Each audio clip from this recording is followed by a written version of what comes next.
எத்தனையோ வரலாறுகள் படிச்சிருப்பீங்க. ஏன் குரு இப்படி காக்க வைக்கிறார், ஏன் குரு இப்படி மண்டைக்காய வைக்கிறார், ஏன் குரு வந்து அழக வைக்கிறார், ஏன் குரு இந்த மாதிரி ஒரு வேலைகளை செய்யறாருன்னா அதுக்கு காரணம் குருவுக்கு மட்டும்தான் தெரியும். அது ஒரு நாள் குரு சொல்றார், இதை விவாதிக்க கூடாது மகனே, ஒரு நாள் உனக்கு தியானம் கொடுத்து உனக்குள்ளே உணர்த்தி அப்ப நம்ம உன்னையே தெரிஞ்சுக்க வச்சுக்குவோம்.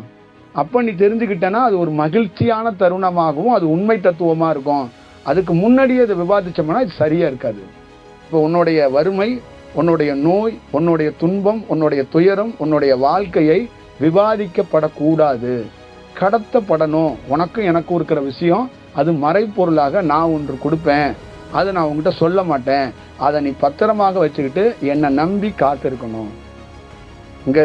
இங்க மொத்தமா பிரபஞ்சம் என்ன சொல்லுதுன்னா, எதிரில் இருக்கிறவன் உன் குரு மிக சரியாக இல்லை என்றாலும், அவன் கல்வனாக இருக்கிறவனாக உனக்கு குருவாக கிடைத்தாலும், கல்வனே குருவாக கிடைத்தாலும் அவனை நம்பி நீ காத்திருந்தால் கல்வனுக்கு பதிலாக ஒரு நல்ல குரு உனக்கு முன்னால் தோன்றுவான். புரியுதா? அப்ப அவன் கல்வன் ஆயிட்டான், அதனால நானும் கல்வன் ஆயிட்டேன்னு சுத்திட்டு அலையிறாங்க. நான் வந்து போனங்க, அவர் ஒரு டம்மி குரு மாட்டிட்டாருங்க, நான் என்ன பண்ண முடியும், நான் தயாரா தாங்க இருக்கிறேன், எனக்கு மாற்றம் எல்லாம் ஆச்சா பூச்சா குருவா மாட்டுறாங்க அப்படின்னா நீ முதல்ல சரியா இருக்கணும். கல்வனோடு இரு அப்படின்ட்டாரு. கல்வனோடு, திருடனையே குருவாக ஏற்று கல்வனோடு நீ காலடியில உட்காந்துரு, ஆனா நீ உண்மையா உட்காந்துரு.